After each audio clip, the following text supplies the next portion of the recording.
그곳에서 한국 문단의 영원한 이단하였던 고 이회수 작가의 아내 전영자 여사가 향년 72세로 영원한 잠에 들었다. 춘천의 한적한 자택. 남편을 떠나보낸 지 3년 만의 일이었다. 춘천의 산바람이 차가웠던 그날 고인의 마지막 길은 평온했지만 가족과 지인 그리고 문학계 인사들의 가슴에는 무겁고 먹먹한 슬픔이 드리워졌다. 많은 이들은 고인이 남편의 그늘에서 얼마나 외로운 싸움을 해왔는지 알고 있었기에 그녀의 영면에 깊은 경의를 표했다. 전 여사가 임종 전 마지막으로 남긴 말은 마치 한 편의 시처럼 간결하고 가슴 시렸다. 이제 당신 곁으로 가요. 사랑은 아직 끝나지 않았어요. 이 짧은 유언은 40여 년간 지속된 그들의 복잡다단한 서사를 단번에 응축하는 마침표였다. 현실과 환상을 오가던 천재 작가의 그림자 뒤에서 홀로 견뎌낸 모진 세월, 그리고 그 모든 고통과 모순 속에서도 변치 않았던 사랑이라는 굳건한 선택. 고통 속에서 이별했고 헌신 속에서 재회했으며 이 영원한 이별의 순간에야 비로소 완성된 그들의 지독하고 아름다운 사랑 이야기가 다시금 세간의 주목을 받고 있다. 미스코리아의 현실 그리고 비현실적인 사랑의 다시간을 거슬러 1976년으로 돌아가 보자. 강원 미스코리아 출신이라는 눈부신 배경을 가졌던 젊은 전영자는 당시 세상 물정 모르고 오직 글에만 몰두하던 무명 작가 이회수와 운명적으로 만났다. 이것은 세상이 약속했던 여인의 화려한 스포트라이트를 스스로 접고 한 예술가의 뮤즈이자 그를 지탱하는 가장 현실적인 버팀목, 즉 닻이 되기로 한 결단이었다. 그녀는 스스로를 어둠 속으로 밀어넣어 남편의 예술이 빛을 발하도록 한 숨겨진 영웅이었다. 이회수 작가가 붓을 들고 영감의 몽상에 잠겨 있을 때 전영자 여사는 생활의 짐을 홀로 감당하는 현실 관리자가 되었다. 작가의 기행과 예측 불가능한 생활 방식은 종종 가족을 경제적 곤궁과 사회적 고립 속에 내몰았다.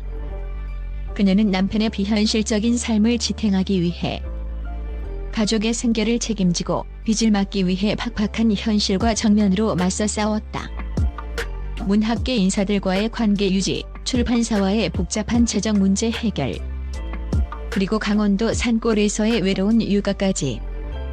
그녀는 외로이 고독과 현실의 짐을 짊어지고 나아갔으며 그 헌신이라는 단단한 토대 위에서 비로소 광인별곡, 들깨와 같은 이회수의 걸작들이 탄생할 수 있었다. 그녀의 삶은 남편의 문학을 완성한 세상이 읽지 못한 숨겨진 서사 그 자체였으며 동시에 작가의 방패이자 침묵의 경호원이었다.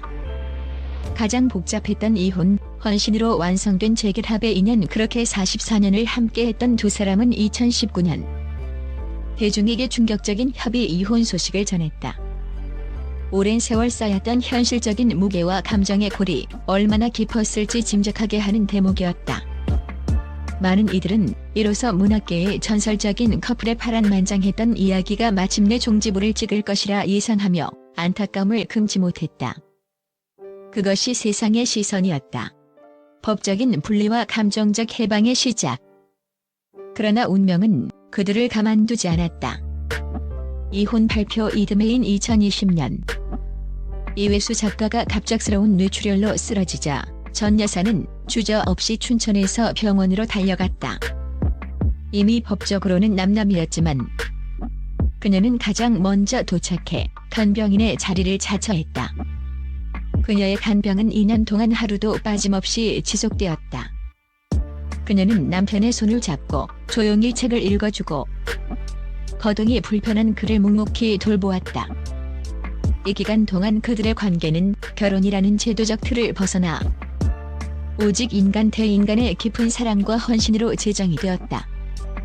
2022년 작가가 영면할 때까지 그녀는 모든 것을 내려놓고 오직 남편의 곁을 지켰다. 이혼 서류 한 장이 갈라놓지 못한 영혼의 깊은 연결고리가 존재했음을 온몸으로 증명한 셈이다. 그녀의 2년 간의 간병은 단순한 의무가 아닌 사랑은 아직 끝나지 않았다는 유언을 미리 보여준 가장 강력하고 눈물겨운 행동이었다. 고통과 사랑이 엮인 비밀 노트의 발견과 질감. 전영자 여사의 장례식이 엄숙하게 마무리된 후 가족들은 그녀의 유품을 정리하던 중 책상 서랍 깊숙한 곳에서 낡고 해진 작은 수첩 한 권을 발견했다. 세월의 흔적이 짙게 베어노랗게 변색된 종이와 너덜너덜해진 가죽 커버는 이 수첩이 오랜 시간 동안 그녀의 가장 비밀스러운 기록 저장소였음을 웅변했다. 이른바 비밀 노트였다. 노트에는 남편 이회수 작가와의 일상, 그를 향한 원망과 사랑이 뒤섞인 격렬한 감정, 그리고 홀로 강원도 산골에서 감당해야 했던 현실의 고통들이 날 것 그대로 담겨 있었다. 천재 작가의 아내라는 화려한 타이틀 뒤에 숨겨진 한 여성의 고독하고 치열했던 내면이 페이지마다 짙게 배어나왔다. 특히 남편의 불규칙한 생활 방식에 대한 깊은 좌절감과 그럼에도 불구하고 그를 향한 예술적 존경심이 충돌하는 지점들은 그녀가 얼마나 복합적인 감정의 폭풍우 속에서 살아왔는지 짐작게 했다. 마치 세상이 이회수의 걸작들만 읽는 동안 그녀는 자신의 심장으로 이 비밀 노트라는 전영자 여사만의 문학 작품을 쓰고 있었던 것이다. 나는 사랑했다. 이해를 넘어선 의지의 선택. 노트의 마지막 페이지에는 고통과 삶의 무게로 떨리는 듯한 필체로 쓰인 단 하나의 문장이 발견되었다. 이 문장은 모든 가족과 독자들의 심장을 울리는 이 부부의 사랑을 가장 적나라하고 진실하게 요약하는 철학적 문장이었다. 나는 끝내 그 사람을 전부 이해할 수는 없었다. 하지만 그럼에도 불구하고 나는 사랑했다. 이 문장은 단순한 고백을 넘어 사랑의 본질에 대한 깊은 통찰을 담고 있다. 남편의 기행과 천재성, 현실 감각의 결여, 그리고 그로 인해 비롯된 자신의 희생. 이 모든 복잡한 모순 속에서도 그녀는 완벽한 이해를 요구하기보다 사랑이라는 숭고한 선택을 했다. 그녀의 사랑은 맹목적인 로맨스가 아니었다. 그것은 고통을 직시하고 인간의 불완전함을 인정하면서도 끝내 그 모든 것을 자신의 삶으로 안고 가기로 결정한 한 인간의 강인한 의지였다. 사랑은 그녀에게 가장 치열한 삶의 투쟁이었고 마지막까지 지켜낸 영혼의 승리였다. 이 문장은 그녀가 평생 짊어진 짐이었으나 동시에 그녀의 삶을 완성한 가장 빛나는 문장이 되었다. 작가 이회수의 문학적 동반자 전영자. 놀라운 점은 이 비밀 노트가 단순한 일기장에 그치지 않았다는 사실이다. 노트의 일부 기록은 전 여사가 남편의 미완성 원고를 읽고 그 문학적 의도를 깊이 고민하며 때로는 자신의 생각과 문장으로 그 뒷부분을 이어서 보려 했던 흔적을 담고 있었다. 이회수 작가의 창작 과정은 때로 혼란스럽고 무질서하기로 유명했는데 그녀는 그 혼돈의 한가운데서 남편의 비전을 유일하게 이해하고 지지해주는 사람이었다. 이는 그녀가 단순히 남편을 위조하고 생계를 책임진 현실의 조력자를 넘어 문학적 동반자로서 이회수의 예술 세계에 깊이 침투해 있었음을 시사한다. 그녀는 평생 남편의 첫 번째 독자이자 가장 날카로운 비평가 그리고 침묵의 공동 창작자였던 것이다. 그녀가 없었다면 이회수 문학의 일부는 세상의 빛을 보지 못했을 수도 있다. 전영자 여사의 삶은 그 자체로 한편의 문학이었다. 그것은 낭만적인 대하소설이라기보다는 고통과 헌신, 그리고 지독한 현실을 가감없이 담아낸 사랑의 자서전이라 칭할 만하다. 그녀의 문학은 글로 쓰인 것이 아니라 삶과 희생이라는 두꺼운 필체로 완성된 것이다. 영원히 함께할 두 사람의 서사 진심의 유산. 이제 전영자 여사의 비밀 노트와 그녀의 유품들은 고 이회수 작가의 기념관에 나란히 영원히 함께 전시될 예정이다. 유품 중에는 빛바랜 오래된 사진 한 장이 포함되어 있다. 젊은 날의 두 사람이 환하게 웃고 있는 그 사진 뒷면에는 이회수 작가가 직접 쓴 짧고 강렬한 메시지가 남아있다. 이날 이후 나는 단 한 번도 후회하지 않았다.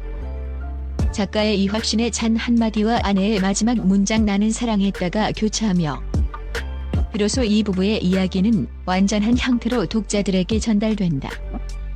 그의 후회 없는 삶의 선언과 그녀의 고통스러운 사랑의 선택이 하나의 기념비적인 서사를 완성하는 것이다.